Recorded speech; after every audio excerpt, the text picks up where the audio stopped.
Manuel Valls dans la tourmente. Encore. Après une année 2022 compliquée, ternie par son retour raté en politique, il a échoué au premier tour des élections législatives. 2023 ne s'annonce pas sous les meilleurs auspices. Le nom de Manuel Valls a été cité par Libération dans son enquête sur la société Orion Oil et l'homme d'affaires congolais Lucien Ebata. L'article évoque un financement occulte présumé, à hauteur de 2 millions d'euros, de la campagne pour la primaire socialiste de l'ex-premier ministre en 2016, Benoît Hamon l'avait finalement battu. Manuel Valls dément fermement ces allégations, qui sont, selon lui, des propos diffamatoires qui ne reposent sur rien, a-t-il confié au Figaro. Manuel Valls assure n'avoir jamais eu aucun lien avec Lucien Ebata.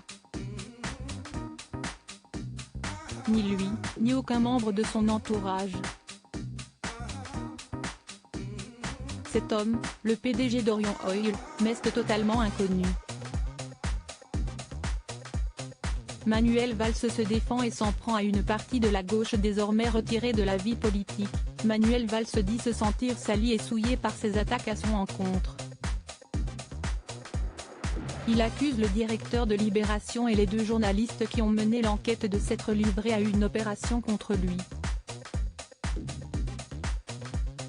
Selon lui, le seul objectif de cet article était de lui nuire et le discréditer sans émettre le moindre doute, à peine l'ombre d'une nuance.